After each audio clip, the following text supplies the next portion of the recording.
हो जाए तो कोई चिंता की बात नहीं। सर, अंत में एक सवाल मैं ऑपरेशन सिंदूर पे करना चाहती हूँ कि ऑपरेशन सिंदूर को एक एज अ मिलिट्री ऑपरेशन आप कैसे देखते हैं और as a political fallout आप क्या देखते हैं? देखिए, ऑपरेशन सिंदूर, मैं कोई मिलिट्री का विशेषज्ञ हूँ नहीं और मैं उनमें से नहीं हूँ जो कहूँगा कि देश के बाहर और विपक्ष क्या कर रहा है। मैं सरकार की बात मान लेता हूँ।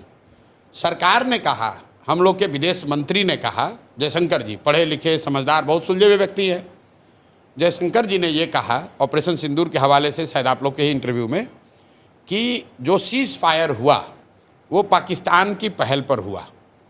तो मैं भाई जयशंकर जी की बात को मानता हूँ। तो अगर पाकिस्तान के पहल पर सीज़ फायर हुआ, इसका मतलब कि पाकिस्तान दबाव में था, पाकिस्तान की हालत ख़राब थी। जो हारता है वही तो सीज़ फायर के लिए हाथ जोड़ कर आएगा।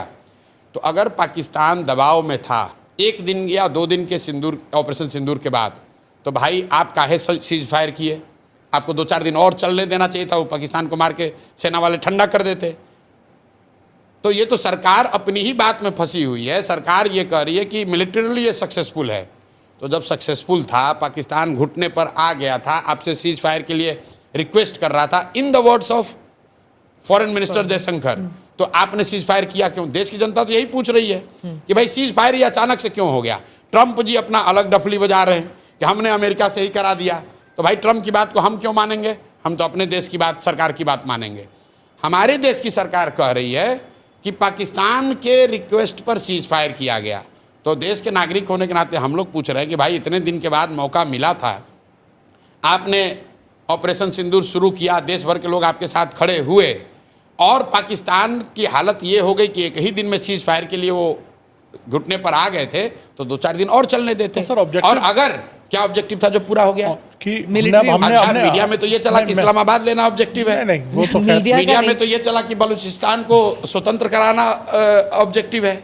मीडिया में तो ये चला कि जैसे इंदिरा जी ने, सुनिए ना भाई, हम कैसे बोल रहे हैं? मैं बोल रहा हूं भाई, लोगों ने ये कहा, सुनिए, अमित शाह जी ने कहा है पार्लियामेंट में कि हम लोग वो लोग हैं जो देश के लिए जीने मरने वाले हैं, पाकिस्तान ऑक्यूपाइड कश्मीर को लेना हमारा लक्ष्य है। तो अगर पीओके लेना लक्ष्य था और पाकिस्तान घुटने पर आ गया था, तो काहे सीज़ फायर किए? अगर बलूचिस्तान को आज़ादी दिलानी थी, पाकिस्तान घुटने पर था, तो क्यों समझौता किए? आप ही बता दो भाई कि अगर पाकिस्तान डर गया था या घुटने पर था तो क्यों समझौता किए, और अगर नहीं था तो फिर आप जो बता रहे हो वो गलत है। दोनों बात तो सही नहीं हो सकती है। और ये बात सिर्फ जो जयशंकर जी ने कहा है उसी पर कह रहा हूँ। ट्रंप साहब तो कह ही रहे कि हम इंडिया को डरवा, इंडिया पाकिस्तान को दोनों को बुला के डांटे और इन लोगों में समझौता करा दिए। हम ट्रंप की बात पर नहीं जा रहे हैं, हम जयशंकर की बात कह रहे हैं। एंड तो कहीं होता है ना, क्या एंड? तो भाई वही एंड, मतलब लोग तो ये पूछ रहे हैं कि भाई आपने सायरन बजवाया, प्रैक्टिस करवाया, तो हम लोग तो तैयार थे 2-4-5 दिन के लिए। एक ही दिन में काहे सीज़ फायर कर दिए? 2-4 दिन और चलने देते, पीओके ले लेते हम लोग, तब आप कर लेते।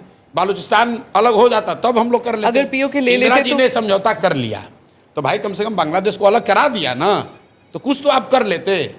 जो टेरर इंफ्रास्ट्रक्चर है वो तो ध्वस्त हुआ ना, ध्वस्त हो गया। विजुअल तो है, चले भाई रिकॉर्ड कर लो, विजुअल तो है। आप सरकार की ओर ना विजुअल तो ठीक ही है। आप ये कह सकते हैं कि टेरर इंफ्रास्ट्रक्चर पाकिस्तान का ध्वस्त हो गया, कुछ डैमेज हुआ। तो सर, लोग ये चाह रहे हैं कि जब मौका मिल गया था तो पूरा ही साफ कर देते। तो समतल थोड़ी ना कर सकते। एक मुल्क एक न्यूक्लियर, अच्छा, तो उसके डर से रुक गए? कहीं तो रोकना पड़ेगा ना। तो ये पहले बता देते कि भाई हम शुरू करेंगे लेकिन न्यूक्लियर के डर से फिर रुक जाएंगे, तो पहले ही बता देते देश को भाई। अरे भाई, आप ये बता दो कि चाहते क्या थे। मैं ये समझता था कि आपका उद्देश्य ये है कि टेरर इंफ्रास्ट्रक्चर पूरी तरीके से ध्वस्त कर दिया जाएगा। वो कोई नहीं कह सकता है कि हो गया है, कुछ टेरर इंफ्रास्ट्रक्चर को नुकसान हुआ होगा। दूसरा उद्देश्य अगर ये था कि आप पीओके को स्वतंत्र करा देते, वो तो हुआ नहीं। आप बलूचिस्तान के लोग वहाँ शुरू हो गए जोश में आके कि हम लोग तो अलग कराएंगे, अब इंडिया मदद करने वाला है, तब तक हम ही लोग भाग लिए। ये तो मीडिया कह रहा था ना, सरकार ने तो कभी नहीं कहा कि बलूचिस्तान को आज़ादी देना एक लक्ष्य था भारत का। ये तो कभी कहा नहीं। वो तो जैसे इंदिरा जी के भी टाइम में उन्होंने ये थोड़ी ना कहा शुरू में होगा कि हम बांग्लादेश को स्वतंत्र कराना हमारा लक्ष्य है। ये तो बीजेपी के स्वयंभू नेताओं ने कहा कि अरे आपने इंदिरा जी को क्या देखा, हम तो पाकिस्तान को 4 टुकड़ा में कर देंगे, हम बलूचिस्तान बना देंगे, हम पीओके ले लेंगे।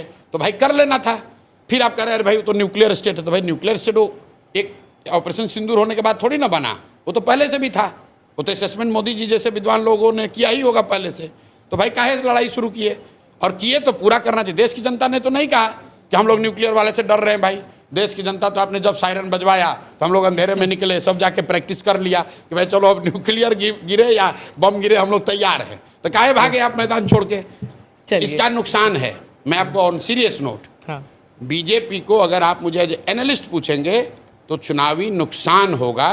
जिस मैनर में ऑपरेशन सिंदूर को जिस मैनर में रोका गया, और खासकर ट्रंप के ट्वीट के बाद, मैं अपना अनुभव आपको बता रहा हूं। मुझे किसी ने अमेरिका से भेजा उस समय कि ट्रंप ने ट्वीट किया है कि सीज फायर हो गया। तो मैंने कहा यार फोटोशॉप होगा, ये ऐसा कैसे हो सकता है? ये विश्वास नहीं कर सकते हो आप। स्पीच था उनका। हाँ नहीं, ट्वीट पहले, सबसे पहले ट्वीट आया था। तो मुझे ऐसा लगा, मुझे खुद लगा कि अरे यार ये तो हो ही नहीं सकता है। तो मतलब देश की जनता को ये लगा कि यार इतना बड़ा जब हम लोग तैयार, मेंटली प्रिपेयर हो ही गए थे, तो 1-2 दिन 4 दिन एक उसको लॉजिकल कंक्लूजन तक ले जाना था। नहीं ले गए, चलिए उनका डिसीजन है, लेकिन नहीं हुआ। मतलब पॉलिटिकल वो खुद भी कह रहे हैं कि नहीं हुआ है। उसके बाद आप मोदी जी का बयान सुनिए। डैमेज कंट्रोल करने के लिए वो क्या कह रहे हैं कि ऑपरेशन सिंदूर जारी है, उसका फॉर्म बदल गया है। वो भी नहीं कह सकते हैं कि रोक दिया है, क्योंकि उनको भी मालूम है कि देश की जनता ये नहीं चाहती थी कि रुके। जिस तरीके से सीज फायर हुआ उससे बीजेपी को पॉलिटिकल नुकसान होगा। Thank you very much Prashant ji कि आप आए, एंड आपको शुभकामनाएं। मेरे सवाल आप जो यहाँ लोग आए उनसे पूछिएगा जरूर कि 26 लाख करोड़ का पलायन हुआ है, CD रेशियो का मतलब क्या होता है? ठीक है, यहाँ जो लोग मुख्यमंत्री बनने का दावा कर रहे हैं। धन्यवाद। थैंक यू फॉर वॉचिंग और listening to this edition of the ANI